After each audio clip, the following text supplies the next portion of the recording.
You see levels bouncing up and down? Yeah. Okay, very cool. Yeah, it's good and high. All right.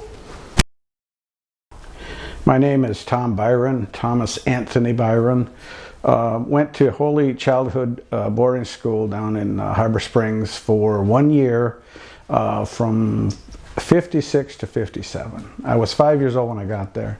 I was born in 1951, so. Can you tell us what your parents' names are, please? John Byron is the way they say it in Canada, but Byron is when we come over here to go to school, they anglicized it to English, so it's the I became long. And Joy McCoy, Byron. So dad's from Canada, mom's from Sugar Island, Michigan. So we have dual citizenship. That's another whole story that we probably end up back here in a couple of years. But anyways. So can you tell me just a little bit about them? My parents? Yeah, what kind of people were they? They were hard workers, and they would fight. My dad was he went to boarding school up at Spanish, Ontario for 9 years. We're from Garden River. He was from Garden River First Nation, so that's where my Canadian it's so mixed up. It's our traditional Ojibwe land, Anishinaabe land, and so Dad went there, and he went to World War II, and he fought. He was over in Europe for 6 years, and when he came back, he had already had a rough life. Living on the reservation, he used to tell a story about one of the games they played. They'd lay on the floor and try to stab rats that were under there with these sticks they would sharpen. He never said anything about eating them or anything like that, but it was rough. It was a very rough life. And this is another part that for Garden River people, I don't know.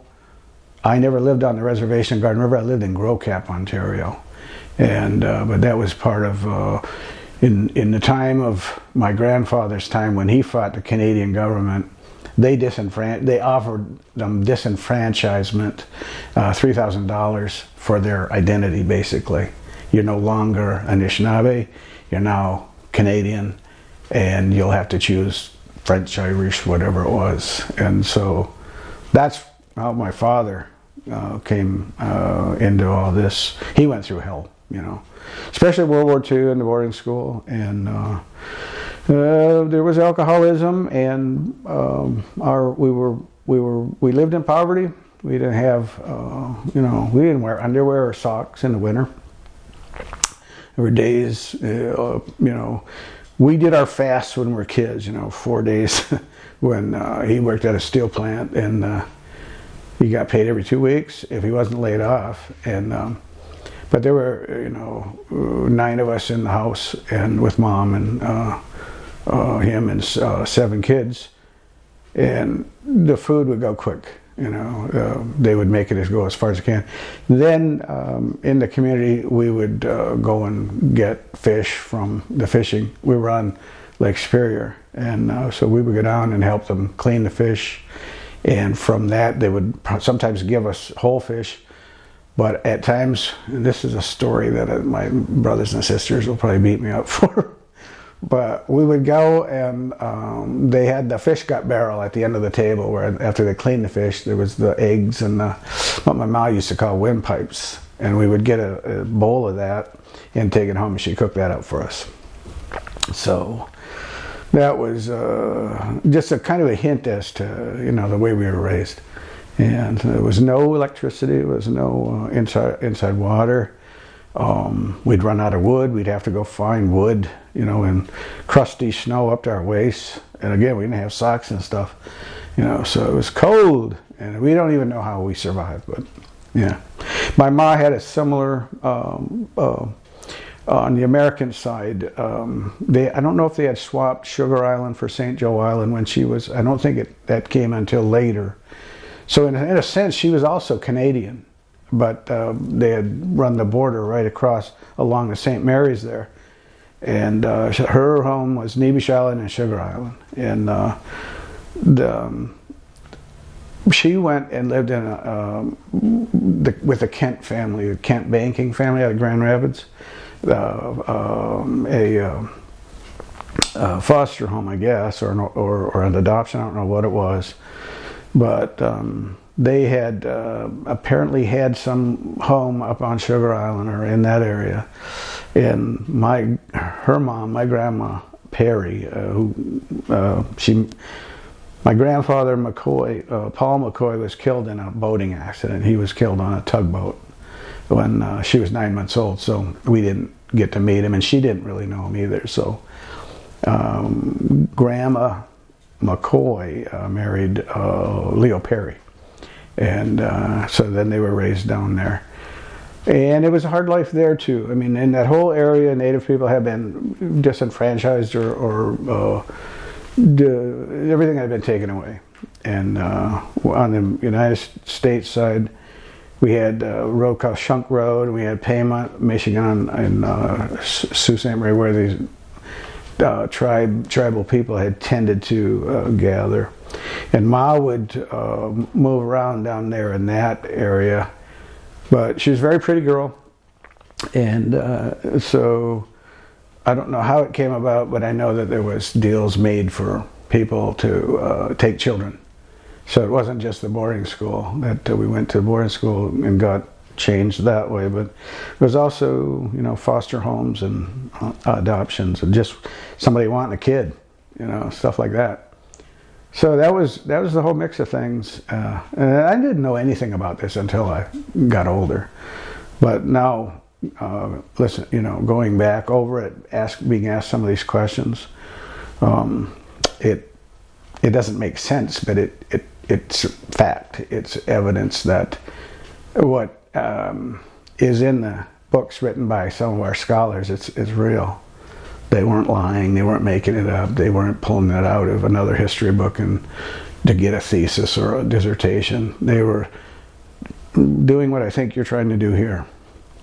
Get at some of those stories that need to be told about what happened. And so our family was pulled apart, basically, generation after generation, and terminated. You know, we went through termination on both sides of the river.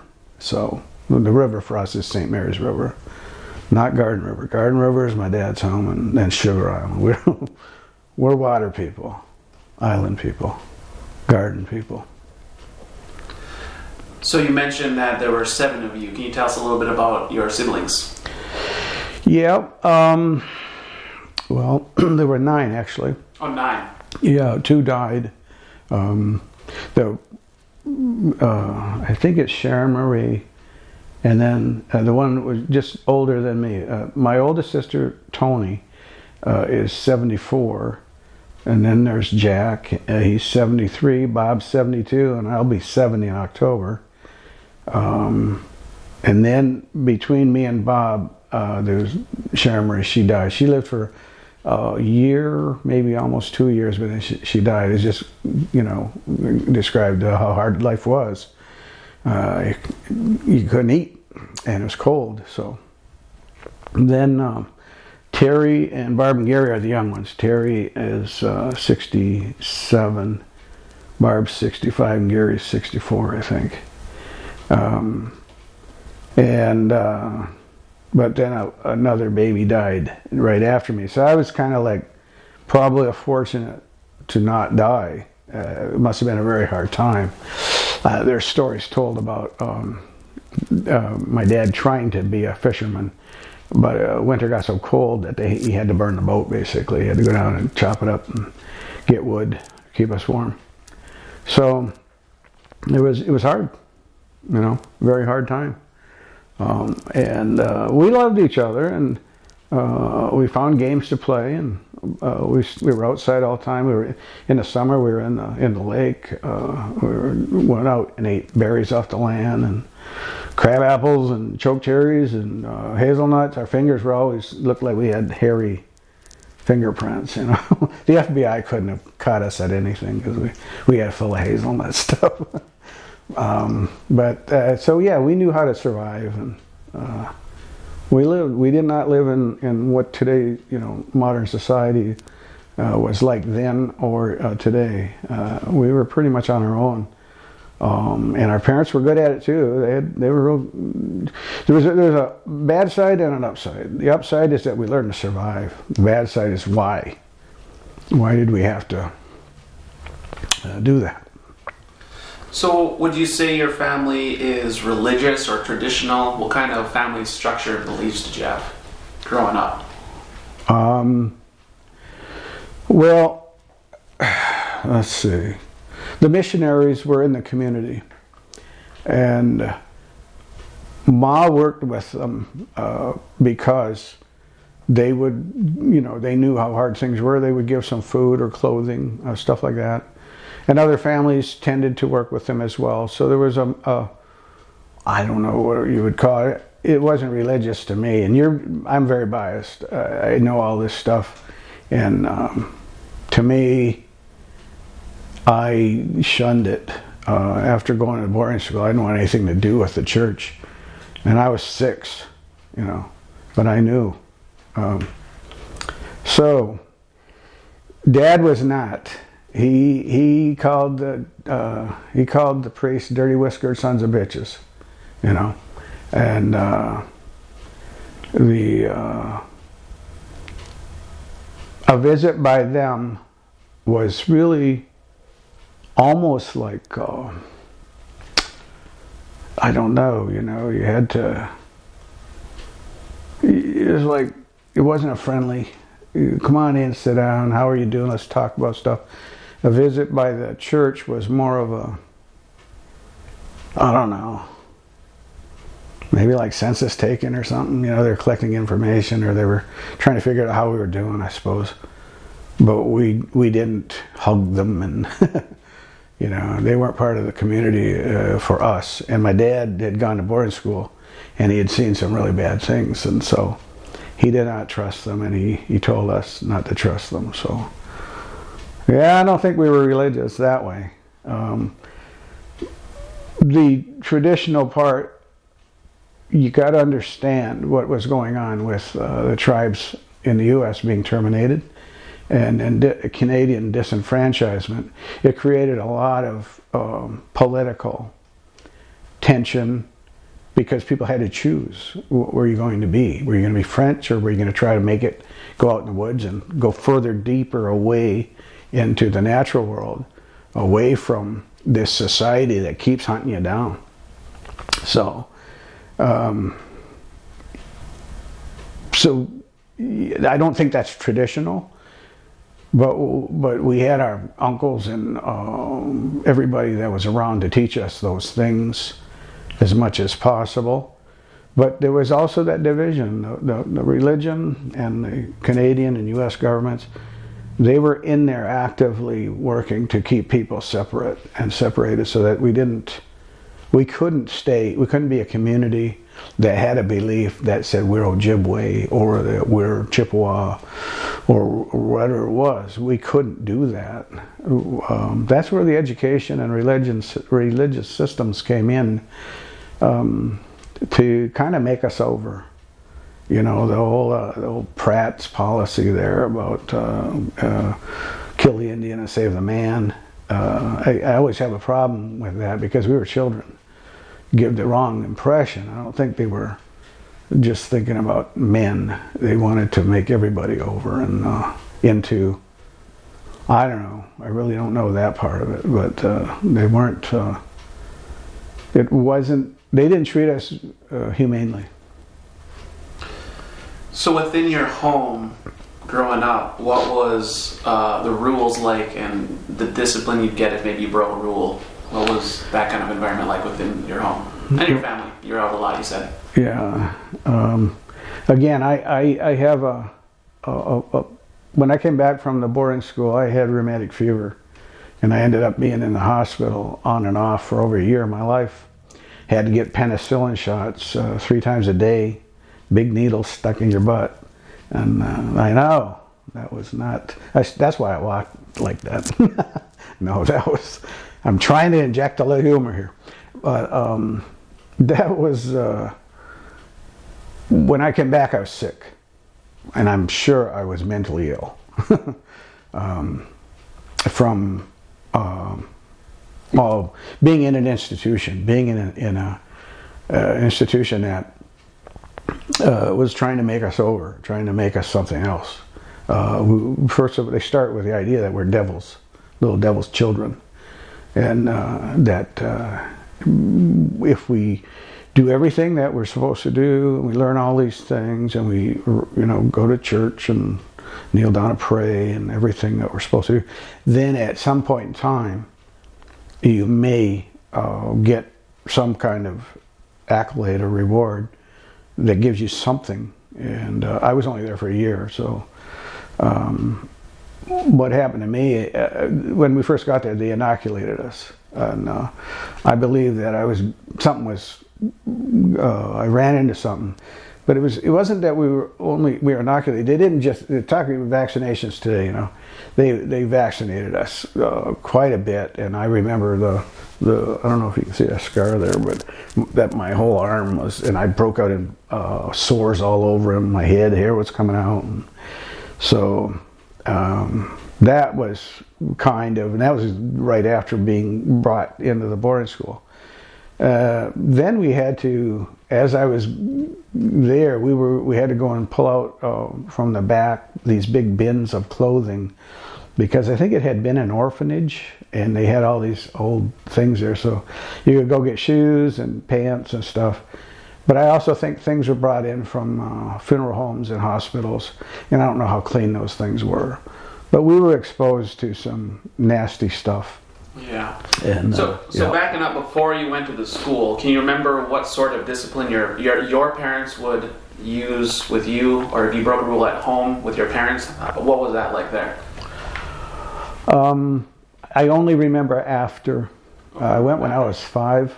Okay. But I was told that when I told you about the other babies that died, my mom gave me to my Aunt Dort and Uncle Paul, my dad's brother, and her sister. And it wasn't like brothers and sisters getting married.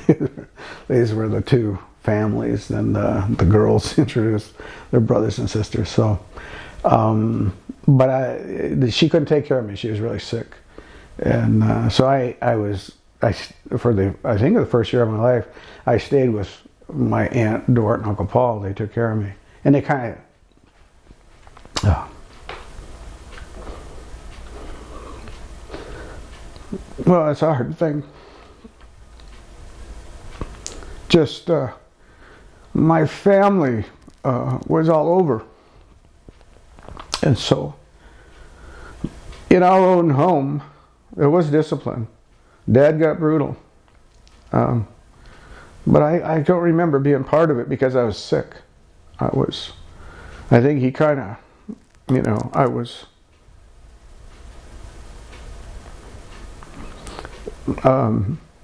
left alone or something like that. But he really liked the Al Capone movies that were on. I don't know where, we didn't get those until later. But he would say, everybody line up, this is if there was a problem, Ma was saying we weren't doing this or that. And so sometimes they'd all get a licking together. And but I didn't. The only time he hit me is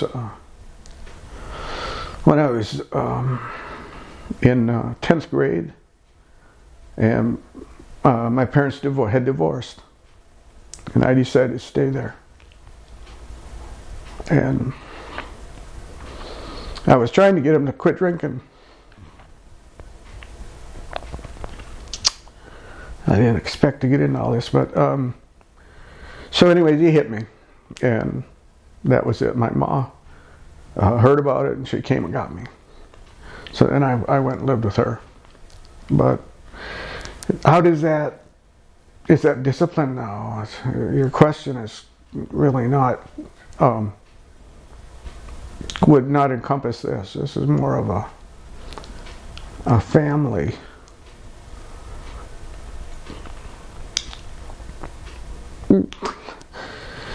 Doing our best to survive. That's about it. And just to clarify, how old were you when you first went to the school? I was 5. You were 5, and how long did you stay? 1 year. I turned 6 in October, so by then I was very old. All right, let's go back to that. What's your very first memory of the school? Well, the trip to the school. Trip? Yeah, we went and stayed with her in Hessel with our cousins, the Causleys. And I believe that Johnny and Linda went there too. I think a bunch of us were going from our family all over the place. But we stayed down there on the way, and then we had to get on a ferry at St. Ignace and go across to, I think, Petoskey. I think it went on an angle, but I'm not sure. It was a long trip. But so then when you get there, you're pretty much taken into the institution, and that's all I remember about just getting there. But we didn't see our parents after that. We were isolated from them, and that's where it gets really blank for me. I don't know if I just didn't want to remember it, but what the other memories that stand out for me are incidents of horrible incidents, things.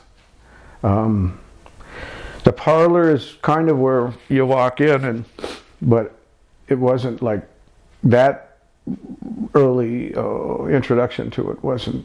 I don't remember that. I remember the parlor when my mom and dad came to visit at Christmas in order to pick us up. And so it was a parlor. The parlor was like how do they call that when you're being in the first step into the indoctrination.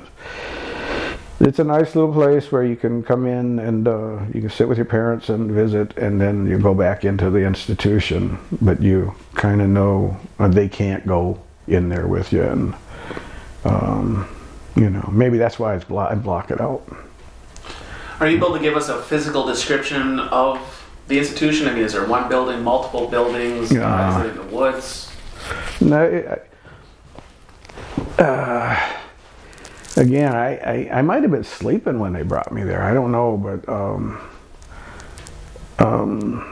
it's a big brick building. I know that. And again, got to go into the parlor, and then it seems like it must have been like a compound. You go in and they show you to the little boys' dorm where I think it was just cots. So I got a cot, and they showed you where the bathroom was, but I don't remember that like day 1, day 2. I don't remember that stuff. I think I was in shock probably, and I don't know. I got a picture of us in that parlor. I wanted to bring it. I can't. My computer crashed. It's all in there. I'll get it for you. But I think you're asking a very hard question. I don't know how many will respond this way, but I think it's really then the reality of you're not going home. And did any of your family or relatives also attend the school, or other than your father? He didn't attend boarding Holy Childhood. He attended Spanish. Okay.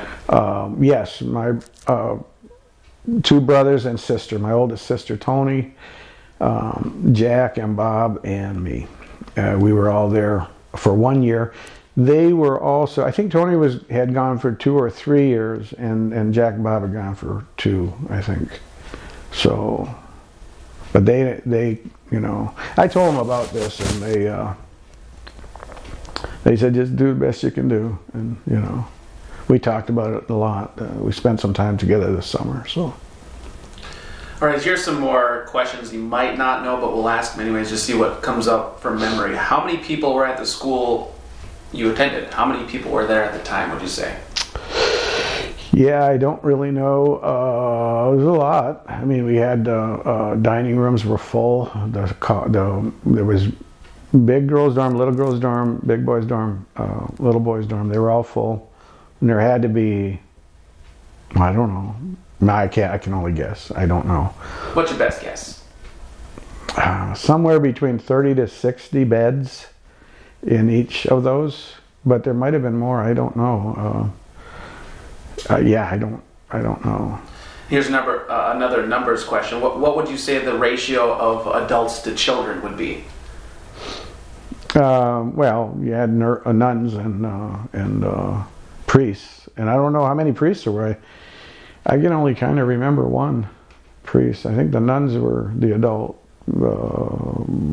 teachers. They were taking care of things.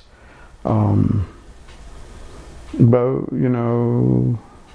God, the older ones would know. They knew all the names. Sister Perpetuella and God, I don't know, but they had all these names of the nuns, and they knew the ones that were kind, and they knew the ones that were pretty mean. So. And when you would be in a classroom, how big would your class be? How many fellow students would you have? It seemed like the classes were full, and again, I think, 20 or 30 chairs or desks. I can't remember if there was. Must have been like those wooden desks. I remember we were in and we would walk around from classroom to classroom too. So they might have had to get people together, like in when we were up in Canada, we had a 2-room schoolhouse. We had grades 1 through 4, and then 5 through 8, and so we switched off for various things. So when you showed up at the school, did you know many of the other children there? No, just my cousins. And then, but I didn't. So we were not. We weren't able to move around and hang out together or anything like that. There were some times when they were allowed out on a playground, but I was sent up to the priest's office, and I think it's because I was sick. And I could watch out the window, the merry-go-round, and watch them out there. And it seemed like there weren't a lot of kids around that merry-go-round, but it seemed like they were able to, the school ground was, But I was, I hate to even speculate as to why I was up with the priest so much, but I think it was because I was sick. I was not doing well.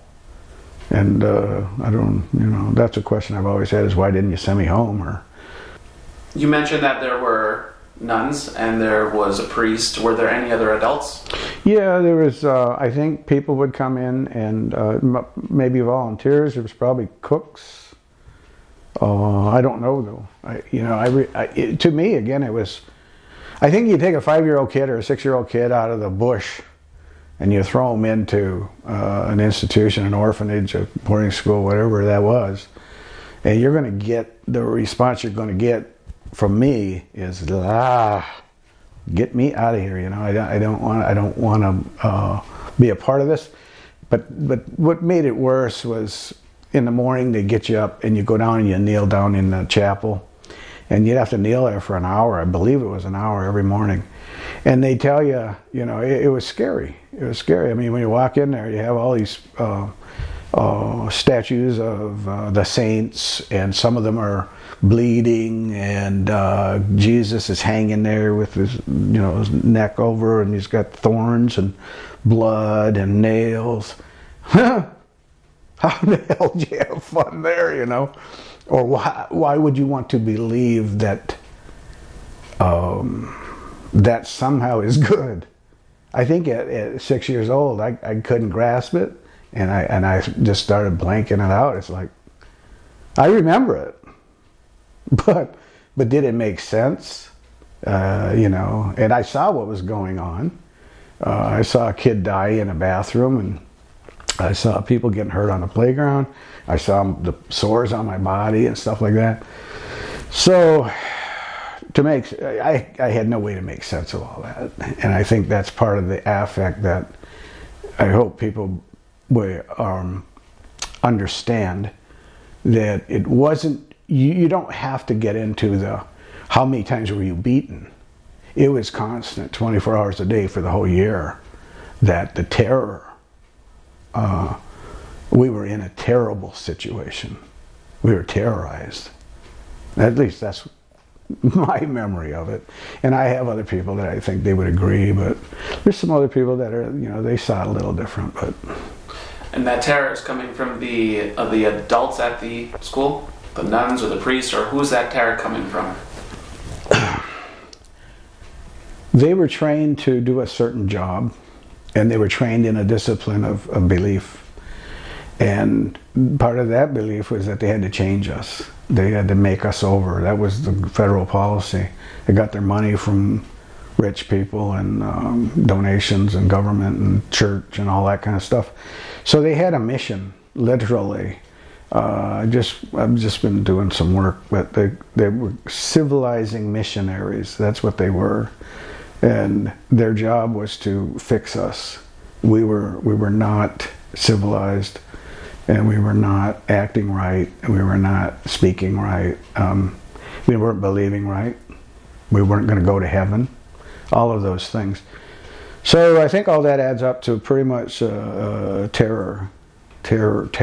terrorists to us, who were treated, with we were given the full treatment. You either change or you don't. And 6 years old, it's like, what do I got? I think I chose to go, try to blank it out, try to not be a part of it. And so that's why my memory, I think. And then at 6 too, I don't know what, I put another 6-year-old kid in there like that. I don't know what they'd be like. But so do you believe the adults cared about your future?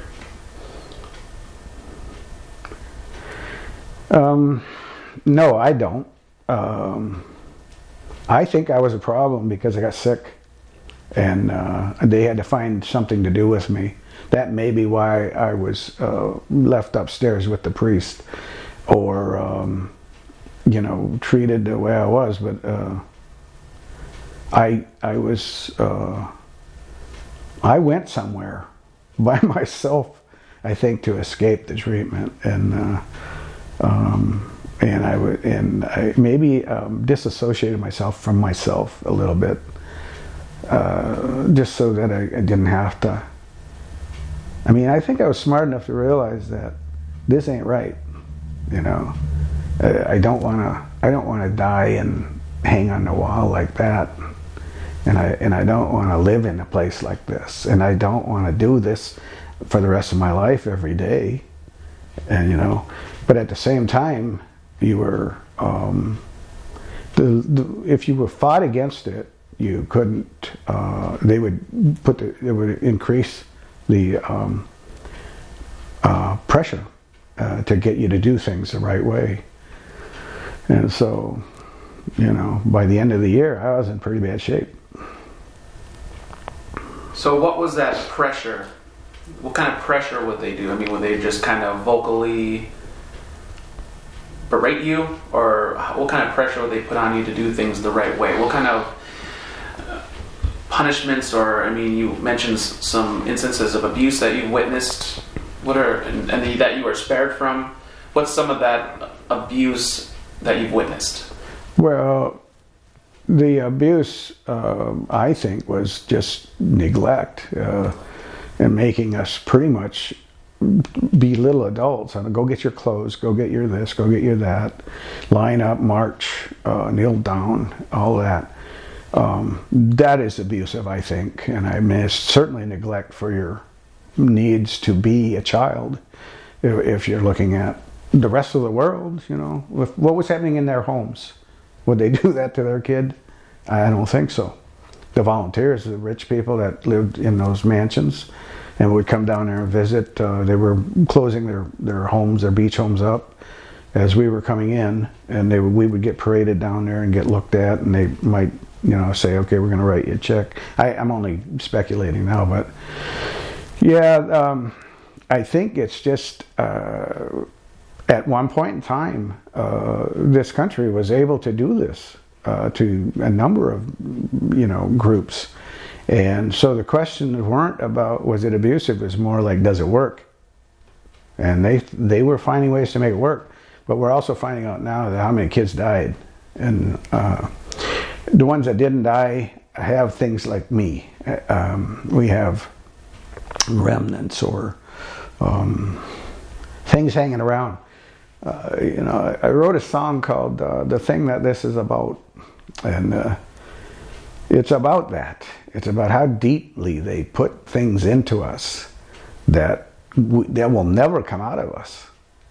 I keep hoping that they will, but for me, it doesn't. It's like I've been terrorized. I've been forced into a situation that they put a little boy in, and at all costs. I didn't know it then, but it could have been my life. It cost other kids their lives for whatever reason, whether they were punished or abused. Perhaps they were hurt by other children that were very angry. I don't know. I mean, I got sick. That's my story. I got very sick. I believe I got exposed to diseases, whether it came from other kids coming in there or the inoculations or those bins of clothing where we don't know where they came from or if they were ever cleaned, the beds, we just had to, we were there, we got treated that way, and I'm lucky I lived. Were there adults there that you could trust? I don't know. I didn't find any like that. I don't have any memories of, gee, I want to be with this person or I like this one. But my brothers and sisters talk a little bit about those, some of the nuns that helped them. But, my case might be pretty unique. I don't know. But. And you mentioned that you didn't really get to hang out with the other students as much, but what do you remember about the relationship? Did the students get along? Was there conflict between the students? What I remember being with other students was in the classroom or being marched around to those beach homes, and we'd meet them, the owners and probably donors. We marched through Harbor Springs down and look at the water, and it was like a field trip or something.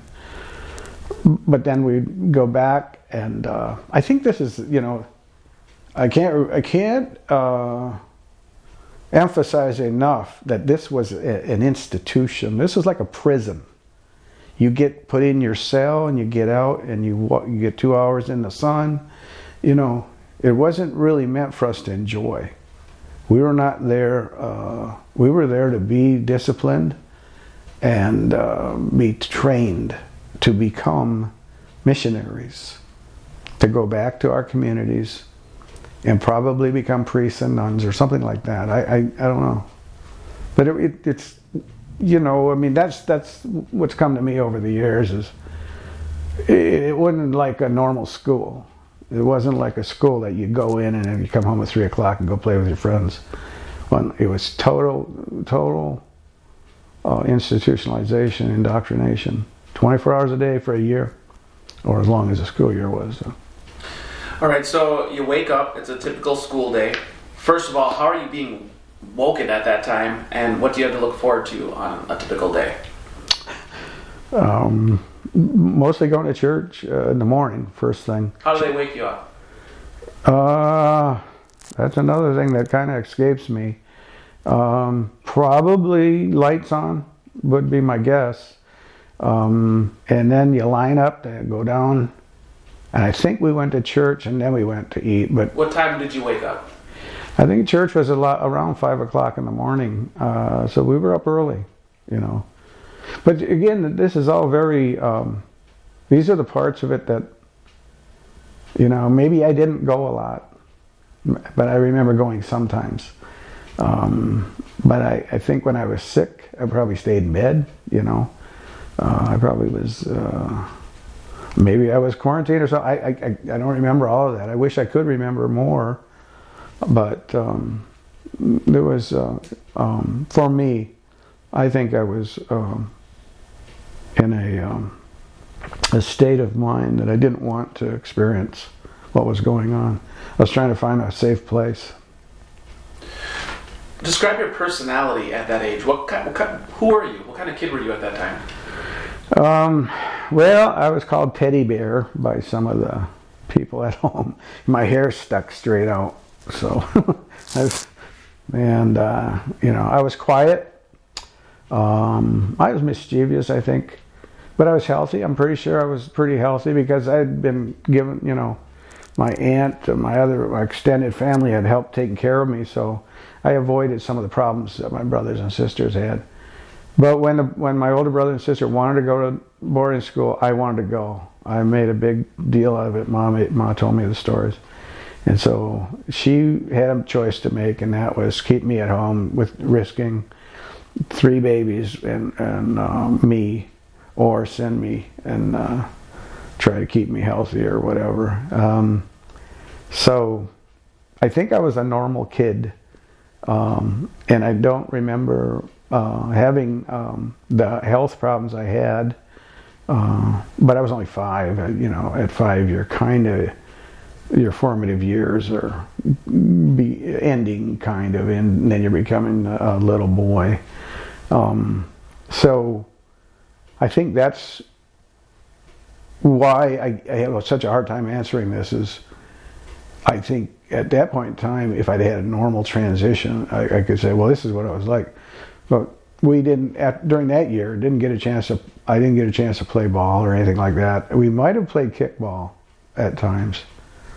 There may have been some gym stuff, but all that stuff I don't remember. I'm just guessing because I'm thinking that's what was going on at school. Then my memories kind of come back after about 3rd grade. 2nd grade, I think I was maybe in shock or something. But 3rd grade, then I started going to Lincoln School in Sault Ste. Marie, and I started remembering things about then. So I was, I don't know what that would really mean. I never even thought about this stuff, that there was such a span of time that I was really kind of, my memories are different, so. Do you remember generally what you would feel like on a day-to-day basis, your mood and your overall kind of outlook on life? Yeah, after school? Yeah, I remember that. Like I said, when I was up in the priest's office looking down at the school, I wanted to be outside. I wanted to get out there. When I was in marching around with the kids, I was just doing it. I was just following it. In church, again, the same thing. Just I think I was, just doing what I had to do, just trying to understand maybe, and I'm only saying this, but I'm also trying to express the idea that take a 5-6-year-old kid, put him in something like that, and then ask him what 65 years ago.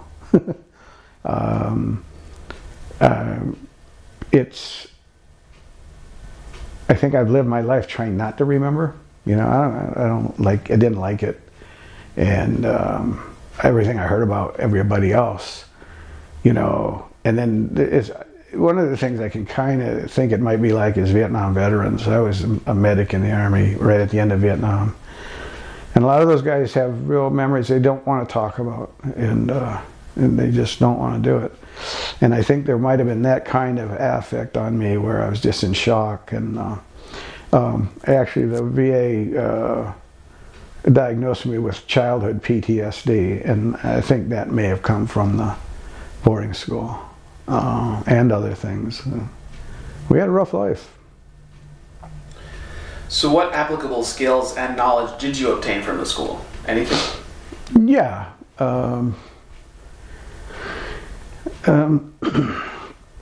I learned to appreciate my life at home. I never wanted to go back there. I never wanted to have anything to do with that ever again.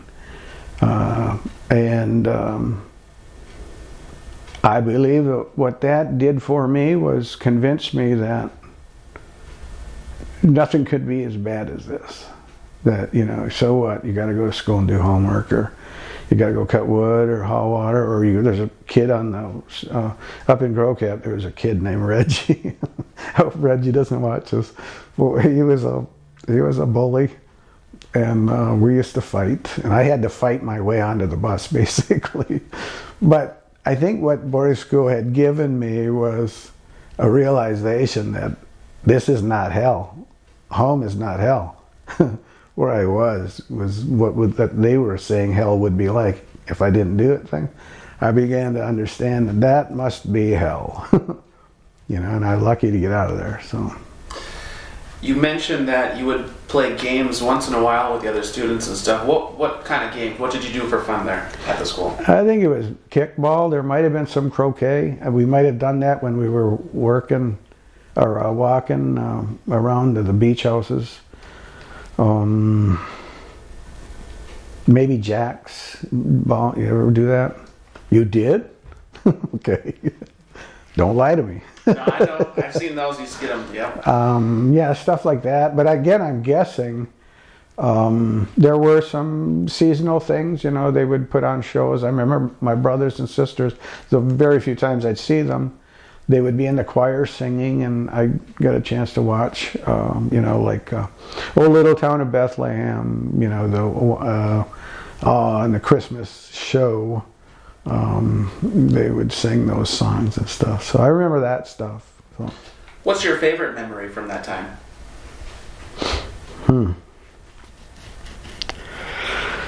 Well, it goes back to a photograph of me and my family. Us brothers and sisters and mother and father in the parlor, but I don't know. I'm smiling in it, so, but I can't recall it and say that was the best day of my life. I think it's also the realization that you're not getting past this spot. You're going back in once they leave. So that's part of it, I think, is I don't know if there was a happiest moment, not for me anyways. Okay, on the other end, then what's your worst memory from that time? Well, the whole thing, as I try to answer these questions, try to remember, and try to live with everything, I think the worst is what they did to us as indoctrination. Give me a year of... You have children? Yep. How old are they? They're 14, 11, 6, and 2.5. All right. Take your 6-year-old child and let's bring them down there for a year and see what happens. And I'm sure he'll have some of these responses of like, what the hell did you do to me? Why did I go? So there's probably anger and a lot of denial, fear of all the evil that they said was going to come on us if we didn't become, I think about Catholicism. A little bit. If you get your first communion, well, first of all, you're baptized. You got to get baptized. That kind of protects you or washes the black soul or the devil's mark or whatever that was. Then you got communion.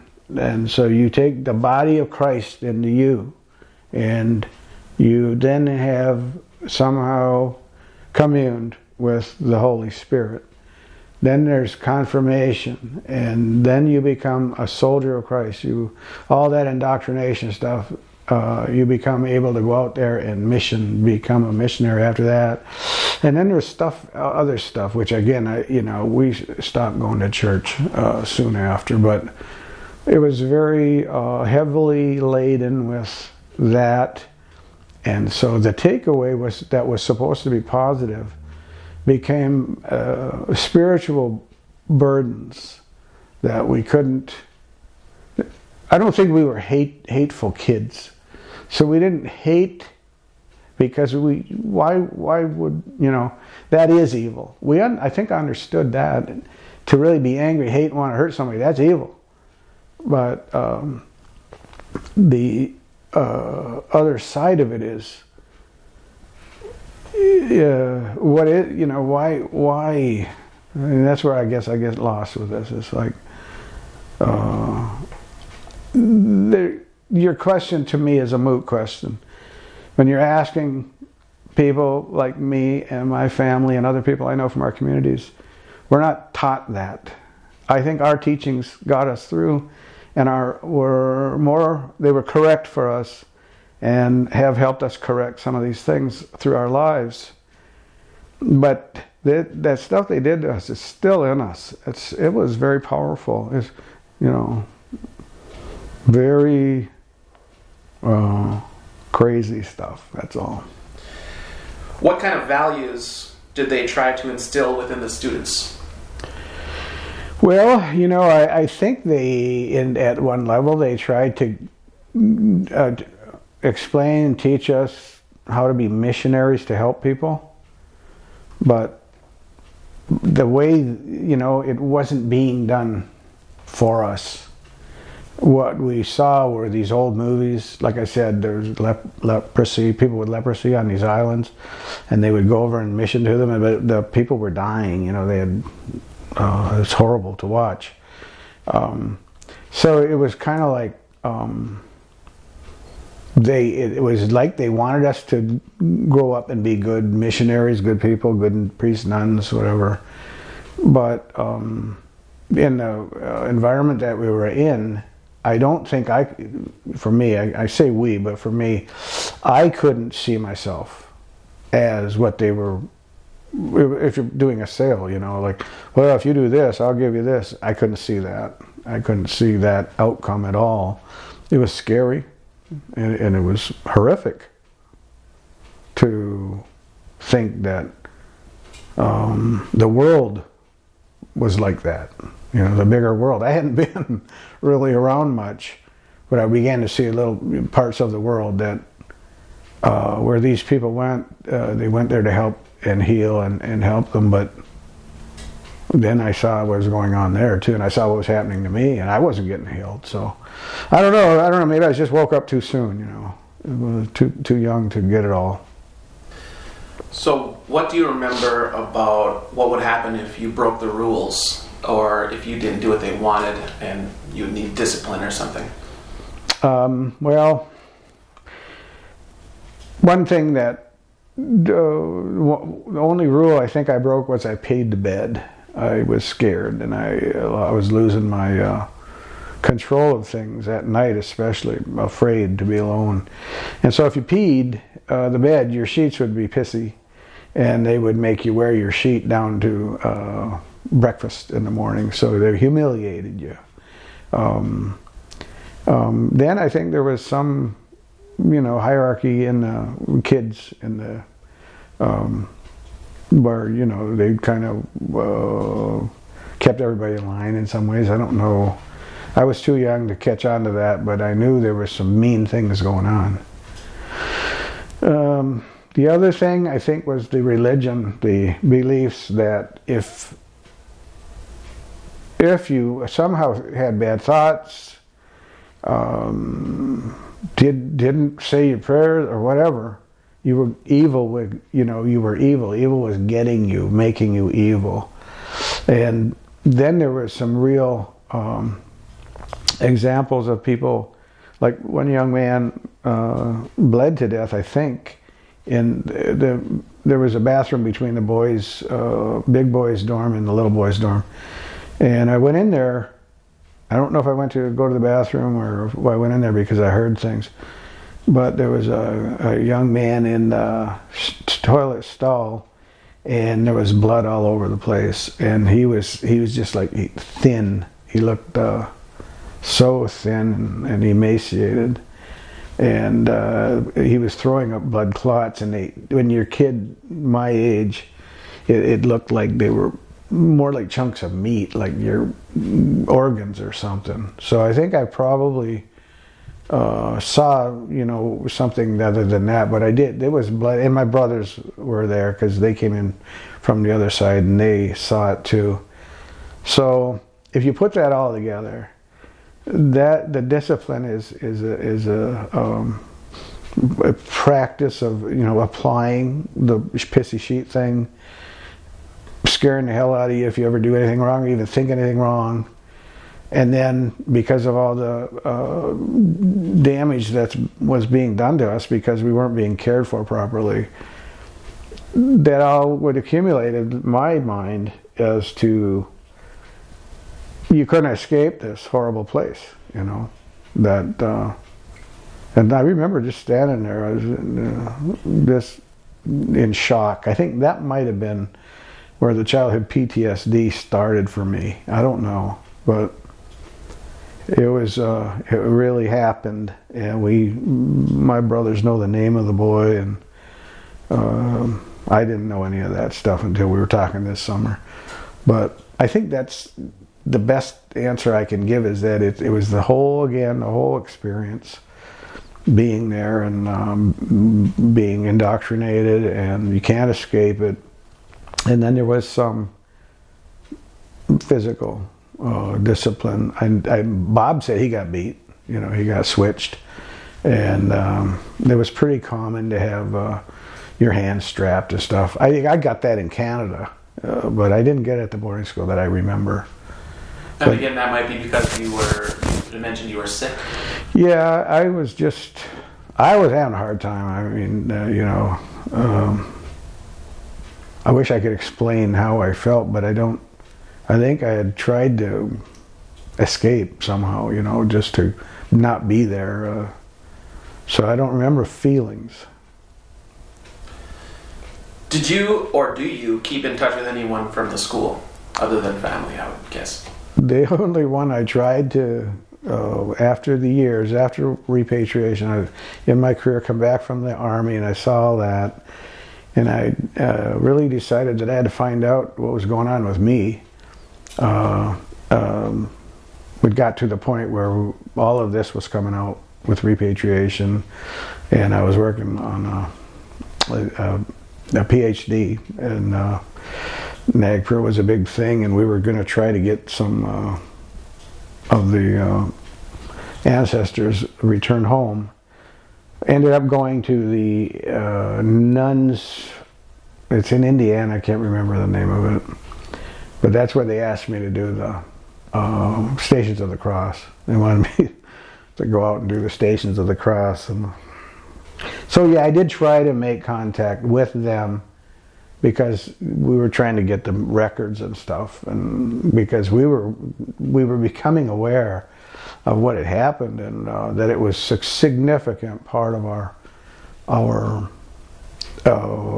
problems, not just for us but our family and many people. It was all starting to come out, anyways.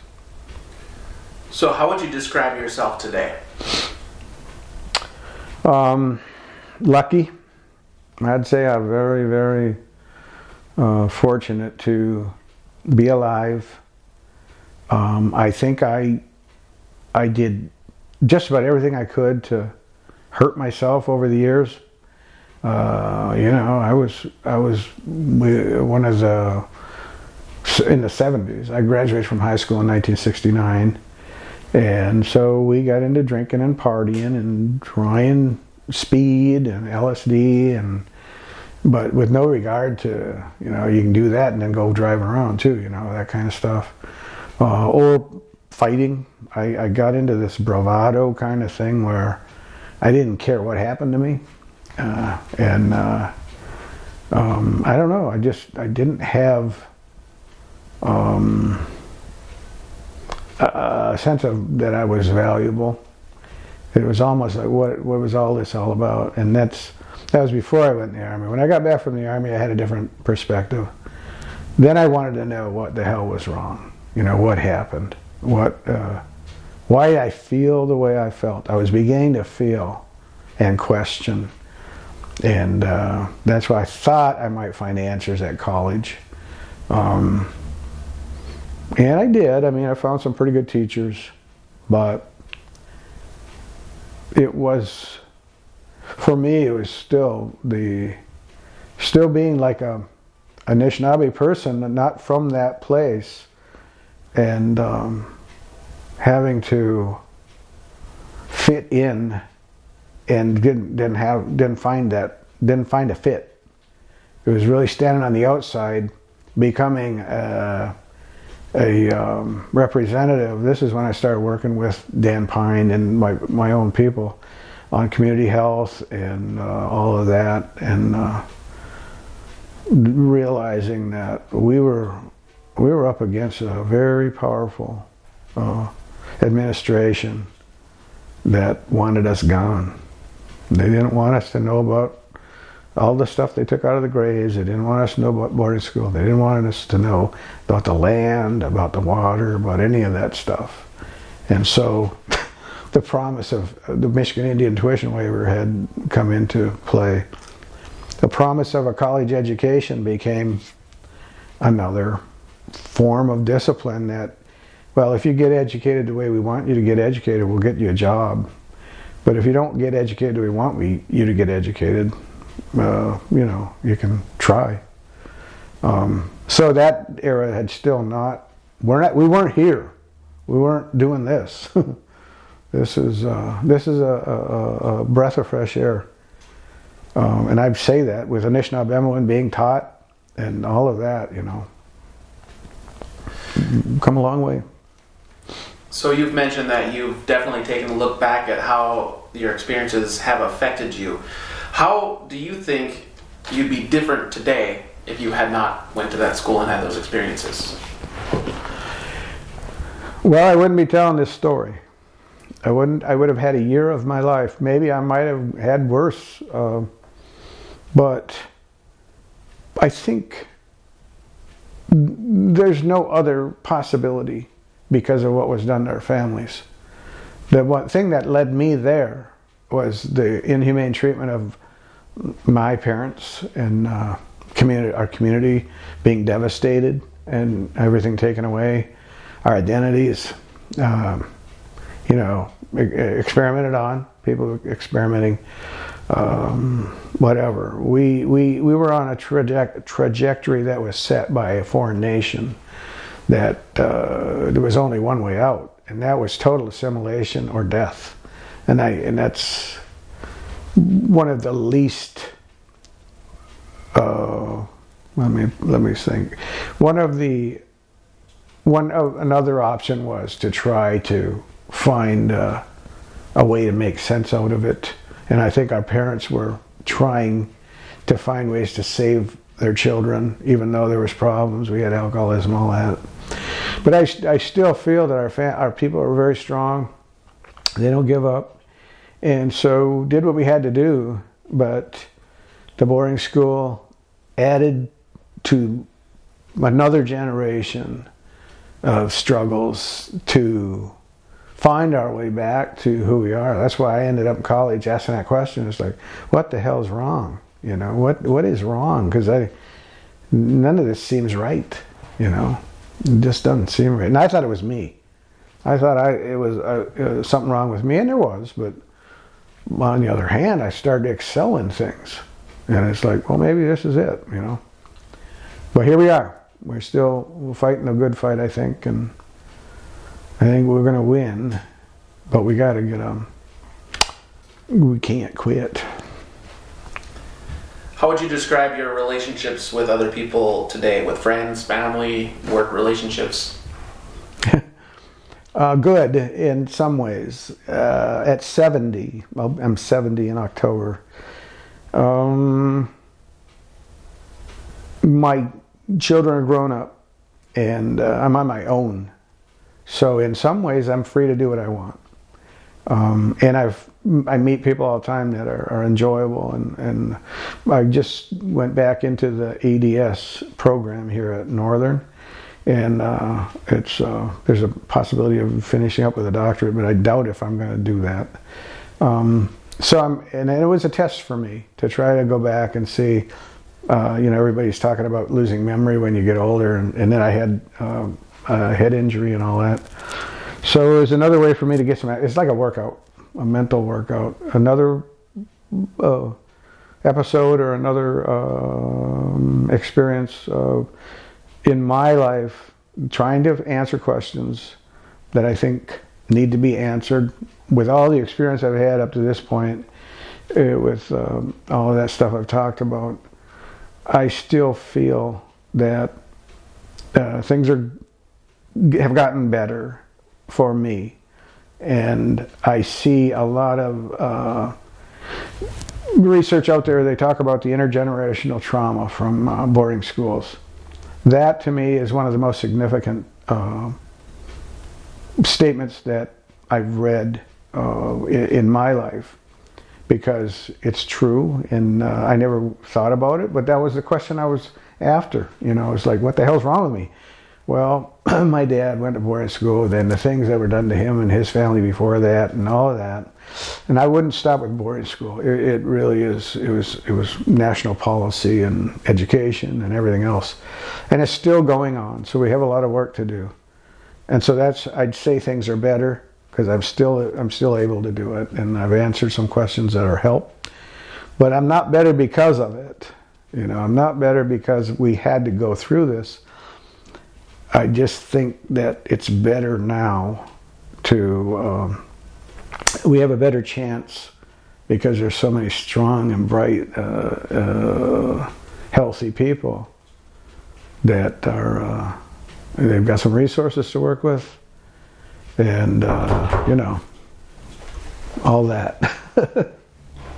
How many children do you have? 3 children. Can you give us their ages, please? Brad is he'll be 47. Nathan is 35, and Joe is 22. He's 22. How have your experiences at the school affected the way that you raise your own children? It's not just a school, but it's what was set up there. PTSD is a really, really difficult thing to control, and I don't know if you can. It has a lot to do with overreaction, and that overreaction can be disciplining somebody else. The boarding school discipline, that kind of stuff. Kneeling down at 5 o'clock in the morning, you learn how to discipline yourself, and you don't stop till the job's done. And my boys have all said, just relax, your job's over. So, his father anyways, or, that way. Now I'm a grandparent, and so the jobs are not over. But I think it's that thing I was talking about. You're giving me some more to work with here. It gets so deep inside you. That song I wrote, the thing that this is about, I call it a thing because I don't know what it is. The same question I had in college.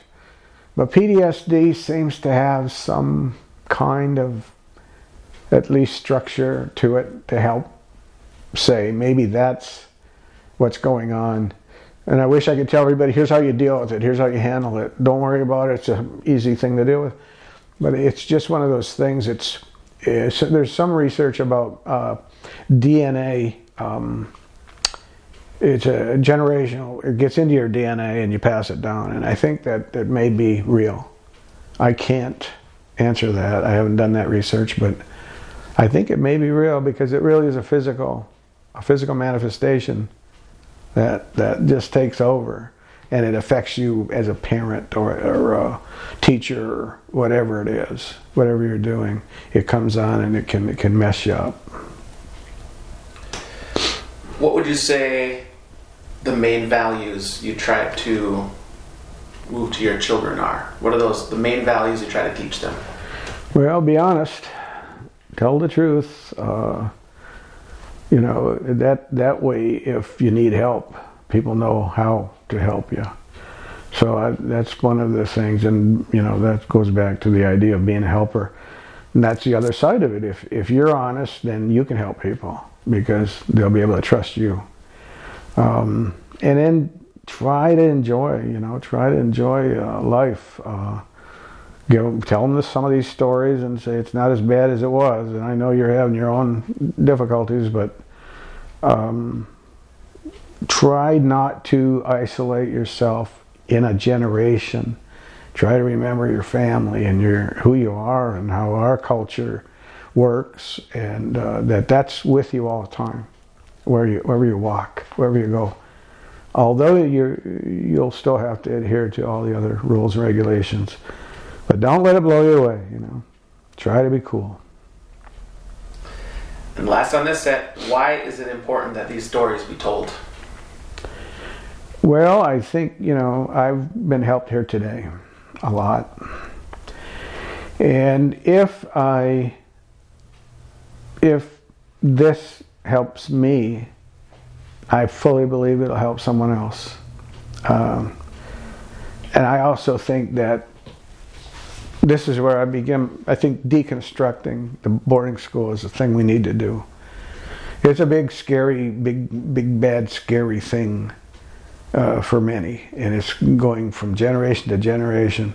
And I think if we work with this medium and with each other, and who knows who's going to look at this and come up with something that's going to be helping, but we add all of our medicine, all of our knowledge together, I think that'll help me answer the question I began with, is what the hell's wrong with me? What's going on? Why are these things inside of me? And eventually leading me to this chair today, and being able to close with a question like that is hopeful.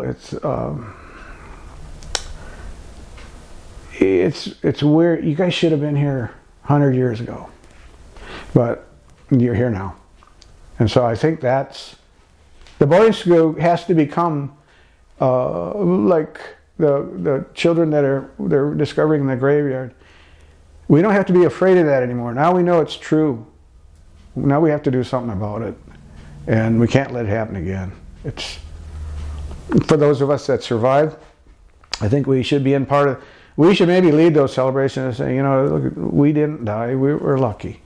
We're very lucky that we got it home, and now we can still, be a part of this. And I think for me, that's a kind of what it's maybe feeling like a little bit, is a freedom, a little bit of freedom from not.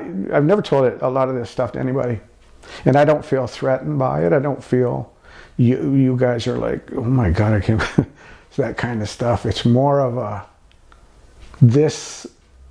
Somebody will add their voice, and then their voice and their voice, and maybe through all that we'll get to some real policies, practices. Maybe we'll get we won't just get an apology from the diocese, not a spoken something that's just words, but we'll get a commitment from the diocese that they will understand that they can't tell this story, but they certainly can help with rectifying things, but not for us. I mean, with us possibly, but that trust has to be built now, and that's going to be a hard one for them. I think it should be hard.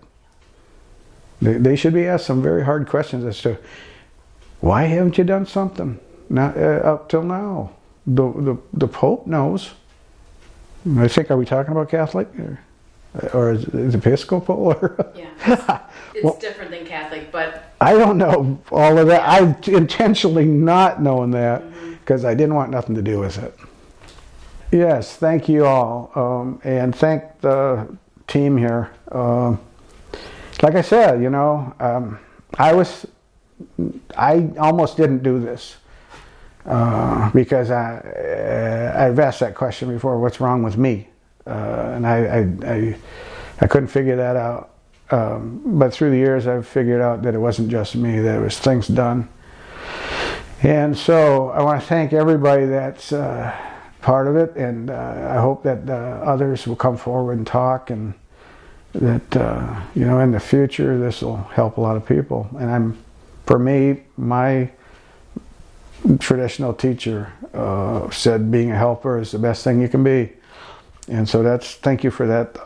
Thank you all for the opportunity to try to help. It feels better. Miigwech.